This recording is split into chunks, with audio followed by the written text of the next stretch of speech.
Good vibes at the FD Phoenix Wrestling Club preseason invitational tournament.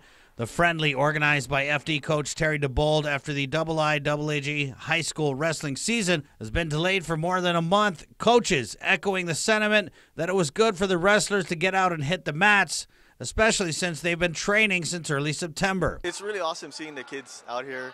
You know, for the first time, they get out their kind of first-time jitters, especially for the new guys, and then the more experienced wrestlers get to see what they've learned and maybe how they improved and see who else is out there in the league.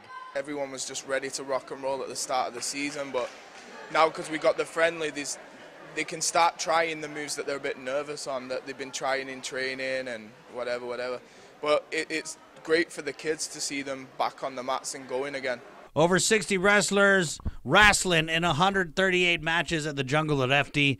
With the season ready to start this Saturday, they've been suffering through one of the longest delays in the history of high school wrestling on Guam. It feels good wrestling with new people and getting back on the mat. It's really fun. I'm not really into winning and stuff. I just want to have fun. There's no doubt the island's wrestlers are ready to go. It feels great because I have been training year-round, and I was super psyched for the season. And then it kept getting pushed back. And so when I finally got to go on the mat, it was such a great feeling to get all my anxiety out and just get all the moves that I've learned and everything, all the knowledge. It was so good to just get it all out on the mat. 30 competitors taken to the St. Paul gym for the 8th annual Carlos Palacios Karate Tournament. There were 8 different age groups for both the boys and girls divisions. Now, this was the second tournament of the year with the top performers from the tournament eligible to go off island next year to compete in Japan in June at the Karate Dream Festival. The kids, all the students here, they're always looking for something to look forward to as far as competition-wise, any type of goals, something to look forward to. And so these tournaments help them get a basis of how their training goes, what level they're at, and where they need to improve.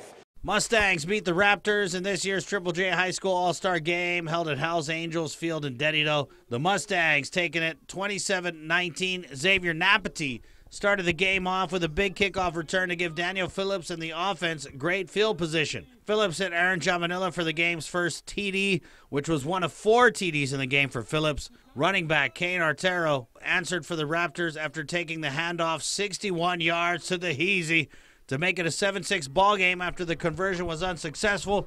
The game, though, eventually called with a few minutes left on the clock after an injury from one of the all-star players from the Mustangs. A total of 24 of the top young talents in the Budweiser Soccer League, mixing with veteran stars, tapped for a Guam All-Star squad to train for the upcoming Guam Challenge match at the GFA Training Center in Harmon.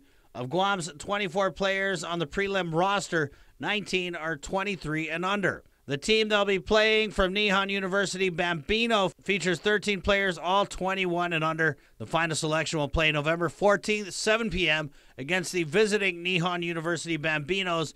The Guam Challenge has become a tradition twice yearly among over 100 university football teams in Japan, all competing with each other in a tournament for the ultimate prize of traveling to Guam to play a friendly.